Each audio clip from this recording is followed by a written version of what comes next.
Welcome back to these Advent reflections. Today is day 14 on our journey through the genealogy of Jesus Christ. Today we're going to talk about David the king, the greatest king of Israel. He was the son of Jesse and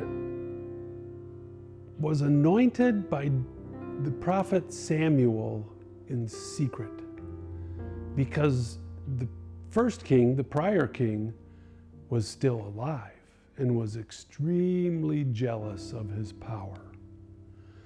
So David was a boy when he was anointed, and so he basically was king in hiding because God had rejected Saul. It is interesting to note, and you can read about this in 2 Samuel chapter 11, but it's interesting to note that the first thing that David did when he was after he was anointed king was to make music. He played the harp for Saul. His fame for being a great musician had reached the court of Saul, and Saul was given to these fits of rage in which he was just outside of his mind, and the music of David would calm him. The second thing that David did was to kill the giant Goliath. Goliath, who was the champion of the Philistines who were attacking the nation of Israel. He was taunting the Israelite armies to send forth a champion for him to fight. And it was only the boy David who stepped forward. And of course, with his sling and stone, he killed the Goliath and chopped off his head. So David becomes then part of Saul's household and part of Saul's army. And not just part of the army, but the greatest champion that the army had ever seen. He won his battles. And the women would chant as David would come home after his victory. They would chant, Saul has killed his thousands and David his 10,000s. Which of course made Saul even more jealous. Now, the story goes on. Saul is king now, and he's still fighting battles against the enemies that surround him.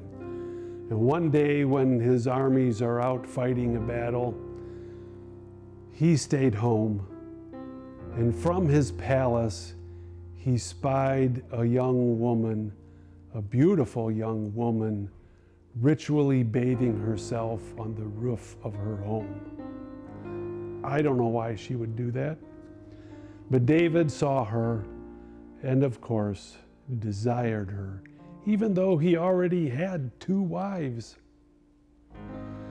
So he sent his men over to her and brought her to him. They laid together, and she conceived a son. When he found out that she had conceived, he brought her husband Uriah back from the battlefield and tried to entice her to sleep with his wife. In other words, he had committed adultery and was now trying to commit the sin of deception with Bathsheba's rightful husband. But he wouldn't go in to lie with her while his fellow soldiers were out in the battlefield. And so he did something that was even more despicable. He gave orders that Uriah be killed on the battlefield. And that's what happened. And after an appropriate period of mourning,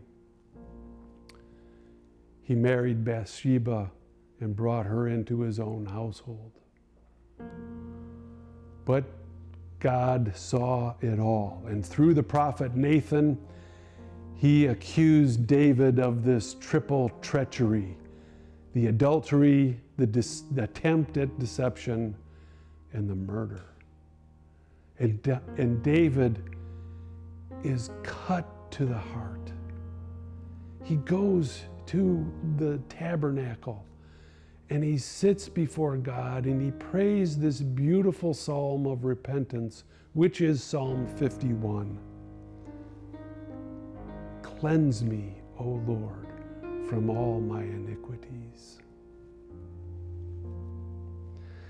Bathsheba gives birth. The son dies, but she conceives again, and that son is named Solomon.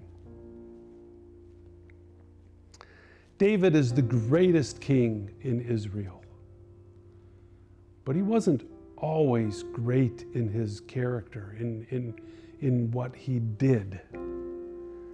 His fallen human nature really shines forth at this time with Bathsheba, and there were a few other times as well. Yet despite David's unfaithfulness to the covenant, God was faithful to David. God, whose nature is to be faithful. He couldn't be anything other than faithful. So let's take a few moments today and think about God's faithful love for us and give Him thanks and give Him praise. We'll see you tomorrow.